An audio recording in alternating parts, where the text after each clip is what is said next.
बढ़िया, शानदार मछली है। इसका आकार भी काफी बड़ा है। खाने का इंतजाम तो हो गया।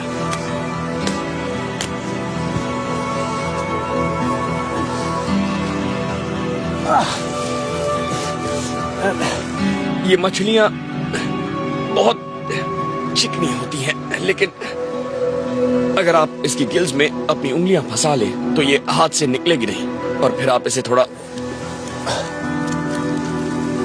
पानी में धो लीजिए, गंदगी हटा लीजिए। और अगर आप किसी इमरजेंसी में फंसे हो तो आप इन्हें कच्चा खा सकते हैं।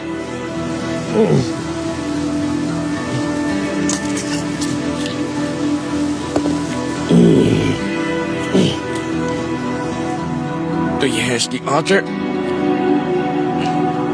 और इसका सिर। और ये मांस बहुत अच्छा है। इससे बढ़िया सुशी और क्या होगी। ऐसी कुछ और मछलियां मिल जाएं तो आज रात मैं एक अच्छी दावत कर सकता हूं। मेरे पास ये छाल है और मैं इस छाल के अंदर मिट्टी बिछाने वाला हूं और इससे इन मछलियों के लिए एक छोटा सा अवन बन जाएगा। और इसे बिछाने के बाद मैं इस मिट्टी पर ये गूस फुट पत्ते बिछा रहा हूं ताकि मछलियों पर कोई मिट्टी ना लगे। और अब इसके ऊपर भी मैं ये गूस फुट लीव्स इस तरह लगा रहा हूं।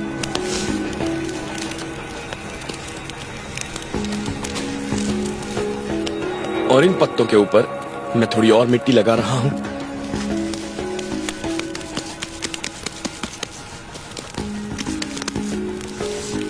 और अब मैं इसे पका सकता हूं।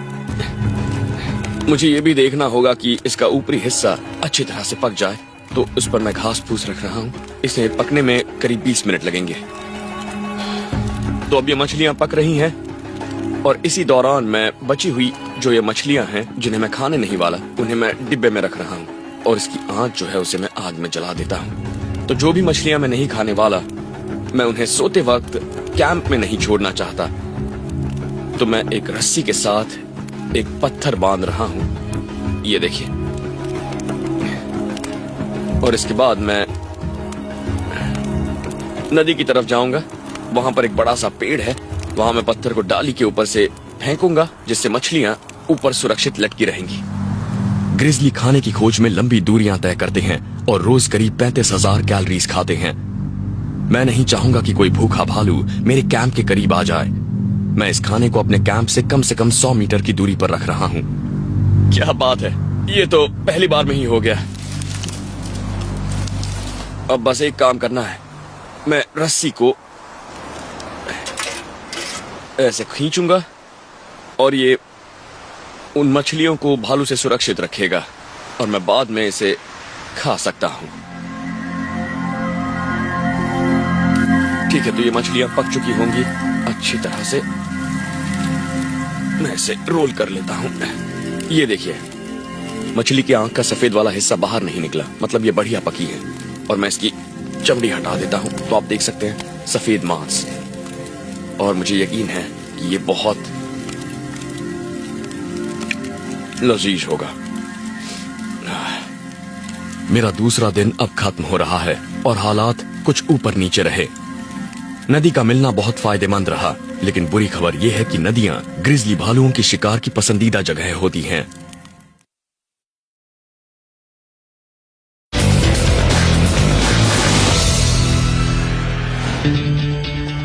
मैं पिछले 2 दिनों से रॉकीज पहाड़ियों के इलाके में भटका हुआ हूँ। कैमरा टीम मेरे साथ है, पर उन्हें मेरी मदद करने की इजाजत नहीं है जब तक मेरी जिंदगी खतरे में ना पड़ी हो। तीसरा दिन शुरू हो चुका है। मेरी थकावट बढ़ रही है और तनाव भी। पर एक ही रास्ता है, आगे बढ़ते रहना और हिम्मत ना हारना। जिंदगी में कितनी भी मुश्किलें क्यों ना आए, ये जरूरी है कि आप कुदरत के जरिए खुद को तरोताजा करते रहें। सुबह सुबह नहाना बहुत अच्छा लगता है और इन हॉर्स टेल्स के जरिए मैं अपने दांत भी साफ कर सकता हूँ। इसके लिए आपको इनके तनों पर इन्हें तोड़ना है, इनसे दांत साफ हो जाते हैं और वो भी बहुत अच्छी तरह से। मेरे डेंटिस्ट को मुझ पर नाज होता। और फिर जब आप दांत साफ कर लें तो इनके बीच वाले हिस्से को, जो ज्यादा खुरदुरे होते हैं, उनसे प्लाक हटा सकते हैं।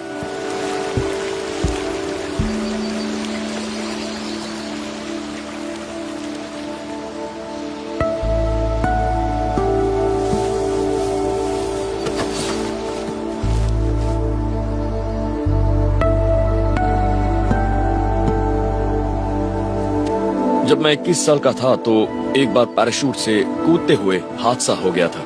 मेरी कैनपी फट गई थी और मेरी पीठ 3 जगह से टूटी और मुझे 18 महीने अस्पताल के चक्कर लगाने पड़े।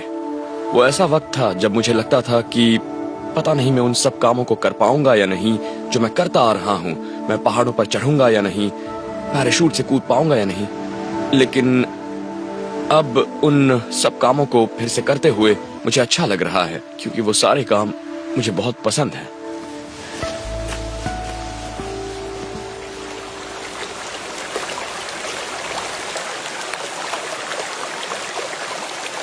मुझे यहाँ बहुत ज्यादा पसीना आ रहा है, इसलिए पानी पीते रहना जरूरी है। लेकिन मैं ऐसी जलधाराओं से पानी नहीं पी सकता। बेशक ये पानी बहुत साफ सुथरा लग रहा है, लेकिन इसमें कई पैरासाइट हो सकते हैं, जैसे सैल्मोनेला हो सकता है, हेपेटाइटिस ए या जियार्डिया, और खासकर रॉकीज में जियार्डिया से कई लोग बीमार पड़ते हैं। अगर आप इसके शिकार हो जाएं तो 2-3 हफ्तों तक डायरिया और उल्टियां आपको परेशान करेंगी, और ऐसे वीराने में मेरे लिए वो अच्छा नहीं होगा। इसलिए मैं इस टिन में जरा से पानी को उबालने वाला हूँ, और इसके लिए मैं इसे सीधा इस आग पर रखूंगा। और अब जबकि ये उबल रहा है तो मैं इसमें रोज हिप्स बेरीज डालने वाला हूँ, जो मुझे यहाँ मिल गई हैं। मैं इन्हें पहले तोड़ लेता हूँ और फिर अच्छी तरह कुचल देता हूँ।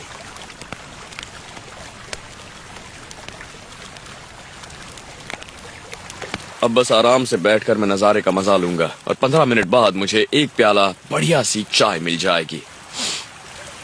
चलिए देखते हैं इसका स्वाद कैसा है।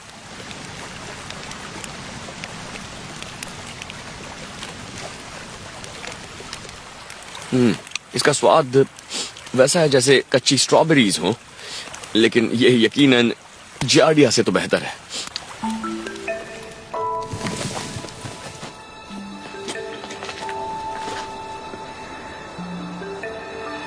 लगता है ये सफर जैसे कभी खत्म ही नहीं होगा। मैं पिछले 72 घंटों से रॉकीज पहाड़ियों में घूम रहा हूँ, और अब मुझे लगने लगा है कि क्या मैं 5 दिन खत्म होने से पहले यहाँ से निकल पाऊंगा। इस वक्त मुझे एक बात परेशान कर रही है, और वो है किसी का साथ ना होना। मैं एक क्लाइंबर भी हूँ, और हमेशा मेरे साथ कोई ना कोई साथी होता है, और इससे आपको ताकत मिलती है कि आप अकेले नहीं हैं, कोई आपके साथ है। और सच कहूं तो फिलहाल मैं जरा सा थका हुआ महसूस कर रहा हूं। अच्छा होता अगर कोई मुझे इस सफर में जोश दिलाता है। ये बहुत ही अजीब है कि दूर दराज इलाकों में भटक जाने पर आप अपना वक्त कैसे बिताते हैं। तब आप रॉकीज की खूबसूरती और भव्यता का मजा नहीं ले पाते, और इन्हीं चीजों की वजह से लोग यहाँ आते हैं। यहाँ की पहाड़ी चोटियों पर पूरे साल बर्फ जमी रहती है, और अगर आप इन पर नजर डालें तो ये बहुत ही खूबसूरत लगती हैं। लेकिन फिलहाल मुझे बस एक ही चीज चाहिए कि मैं ज्यादा से ज्यादा तेजी से चलता रहूं, ताकि किसी सड़क और किसी सुरक्षित जगह तक पहुंच जाऊं। शाम होने वाली है। नदी के साथ साथ चलते हुए मेरे सामने एक नई चुनौती आ गई है। समझ में नहीं आता कि मैं इसे कैसे पार करूंगा।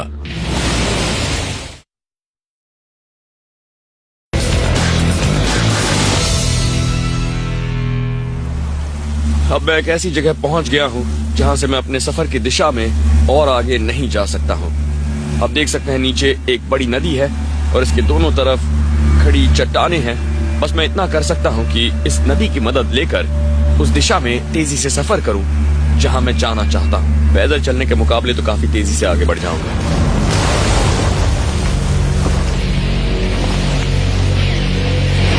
इस तरह की नदियां बहुत खतरनाक हो सकती हैं, और अगर आपकी जान पर बनी हो सिर्फ तभी आपको ऐसी नदी में अकेले उतरना चाहिए।